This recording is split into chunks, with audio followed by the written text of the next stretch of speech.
Tim pengawas Kejati Nusa Tenggara Timur lakukan pemeriksaan intensif terkait kasus dugaan pemerasan kontraktor yang melibatkan oknum jaksa. Selain kuasa hukum, jaksa dan juga kontraktor, keluarga kontraktor turut diperiksa.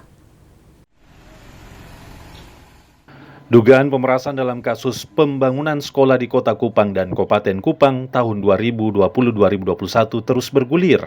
Tim pengawas Kejaksaan Tinggi NTT memeriksa kuasa hukum terdakwa Francisco Besi selama 4 jam. Kuasa hukum terdakwa mengapresiasi langkah Kejati NTT yang memanggil dan mendengarkan keterangan dari semua pihak yang namanya disebutkan dalam persidangan. Kasus ini juga akan dilaporkan ke Kejaksaan Agung dan Komisi 3 DPR RI untuk ditindaklanjuti.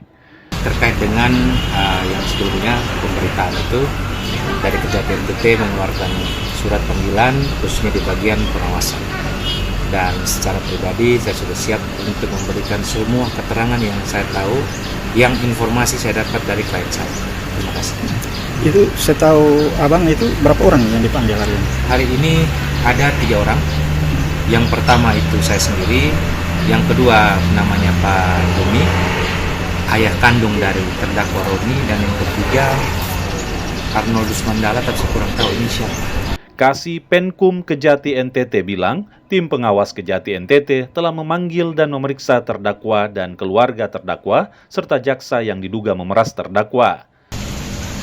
Berdasarkan informasi dari hasil persidangan kemarin, beliau sudah memerintahkan Bapak Asisten Pengawasan untuk melakukan klarifikasi dari hari Kamis kemarin. Sampai hari ini masih berlangsung pemeriksaan. Klarifikasinya, masih berlangsung klarifikasinya. Dan nanti pada saatnya, pimpinan akan menyampaikan bagaimana hasilnya. Klarifikasi itu dari pihak mana saja?